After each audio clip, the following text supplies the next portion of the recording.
ಅತ್ತಿರಿ ಇನ್ನ ರೆಡಿ ಆಗಿಲ್ರಿ ಅತ್ತಿರಿ? ಎದಕ್ಕೆ ರೆಡಿ ಆಗ್ಬೇಕು? ಏನೈತಿ? ಅಲ್ಲ, ಇವತ್ತು ಅಪ್ಪಾಜಿ ಅಮ್ಮ ಅಂದ 50th ಆನಿವರ್ಸರಿ ಫಂಕ್ಷನ್ ಹೋಗ್ಬೇಕಂತ ಹೇಳಿದ್ನಲ್ಲ. ನೆನ್ಪು ಮಾಡ್ಬೇಕಿಲ್ಲೋ, ನಮಗೆಲ್ಲ ನೆನ್ಪಿರ್ತೈತ್ವಾ? ಹಿಂಗ್ಯಾಕಂತೀರಿ ಅತ್ತಿರಿ? ಇವತ್ತು ಬೆಳಗ್ಗೆನೆ ಹೇಳಿನಿ. ನಮಗೆಲ್ಲ ಇನ್ವೈಟ್ ಮಾಡ್ಯಾರವಾ? ಅಲ್ರಿ, ಈಗ 2 ವಾರ ಹಿಂದ ಅಪ್ಪಾಜಿ ಅಮ್ಮ ಅಣ್ಣ 3 ಜನ ಬಂದು ಇನ್ವೈಟ್ ಮಾಡಿದ್ರಲ್ರಿ. ನೀವು ಹೊಂದಿದ್ರಿ, ಮಾವಾರು ಹೊಂದಿದ್ರು. ತಿರುಗಿ 2 ವಾರ ಆತು ಬಂದು ಹೋಗಿ. ಆಮೇಲೆ ನಿಮ್ಮಪ್ಪ ಒಂದ್ಸರಿ ಕಾಲ್ ಮಾಡಿ ಕರೆದ್ರ?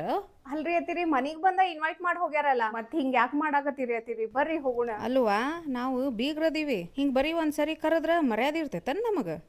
ಅಲ್ಲಿ ಎಲ್ಲರೂ ವೇಟ್ ಮಾಡಕತ್ತಾರಿ ಅತ್ತಿರಿ. ಈಗ ನೀವು ಬರ್ಲಿಲ್ಲ ಅಂದ್ರೆ ನನ್ನ ರಿಲೇಟಿವ್ಸ್ ಎಲ್ಲ 1000 ಕ್ವಶನ್ಸ್ ಕೇಳ್ತಾರಿ. ಅಂಡ್ ಅಪ್ಪಾಜಿ ಅಮ್ಮನೂ ಕೇಳ್ತಾರ. ನಾನು ಅವ್ರಿಗೆ ಏನ್ ಹೇಳಿರಿ? ಅರ್ಥ ಮಾಡ್ಕೋರಿ ಅತ್ತಿರಿ, ಪ್ಲೀಸ್ ಬರ್ರಿ ಹೋಗೋಣ. ಅಯ್ಯ, ಕರೆ ಹೇಳ್ಬೇಕಂದ್ರ ನಮಗೆ ಒಂದಿಷ್ಟು ಮನಸ್ಸಿಲ್ಲ ನೋಡ್ವಾ ಸೊಸಿ. ನಮಗೆ ಎಲ್ಲಿ ಹೋಗಕ್ಕೆ ಮನಸ್ಸಿರೋದಿಲ್ಲಲ್ಲ, ನಾವು ಆ ಜಾಗಕ್ಕೆ ಕಾಲಿಡಕ್ಕೆ ಹೋಗೋದಿಲ್ಲ. ಹಾ, ನಿಮ್ ಬಾಯ್ಲಿ ಇದನ್ನ ಕೇಳಕ ವೇಟ್ ಮಾಡಾತಿದ್ದೆ ನೋಡ್ರಿ. ಅಂದ್ರ ಏನ್ ನಿನ್ ಮಾತಿನ ಅರ್ಥ? ಅಂದ್ರ ಬರೋ ತಿಂಗಳ ನಿಮ್ ಅಕ್ಕನ ಮಗನ್ ಮದ್ವೆ ಐತಲ್ಲ, ಆ ವೆಡ್ಡಿಂಗ್ ಅಟೆಂಡ್ ಮಾಡಕಂತ್ರು ನನಗೆ ಎಳ್ಳಷ್ಟು ಮನ್ಸಿಲ್ ನೋಡ್ರಿ. ಯಾಕಂದ್ರ ದಿನ ಅಕ್ಕ ತಂಗಿ ನನ್ನ ಬಗ್ಗೆ ಚಂದಾಗ ಹಾಡ್ಕೋತಿರ್ತೀರಿ. ಅದಕ್ಕ ಅನ್ಕೊಳತಿದ್ದೆ ಹೆಂಗಪ್ಪ ಅವಾಯ್ಡ್ ಮಾಡೋದು ಮದ್ವಿ ಅಂತ. ಇನ್ನ ನಾನು ಒಲ್ಲ ಅಂದ್ರ ನೀವು ಚಂದಾಗ ಮಂಗಳಾರತಿ ಎತ್ತಿದ್ರಿ. ಬಟ್ ಈಗ ನನ್ನ ಕಡೆ ವ್ಯಾಲಿಡ್ ಪಾಯಿಂಟ್ ಐತಿ ನೋಡ್ರಿ. ಅದ ಈಗ ನೀವು ಹೇಳಿದ್ರಲ್ಲ, ನಮಗ್ ಯಾರ ಮನಿಗ್ ಹೋಗಕ್ ಮನ್ಸಿರೋದಿಲ್ಲೋ ನಾವ್ ಅಲ್ಲಿ ಕಾಲ ಇಡುದಿಲ್ಲ ಅಂತ. ಕರೆಕ್ಟ್ ಹೇಳಿದ್ರಿ.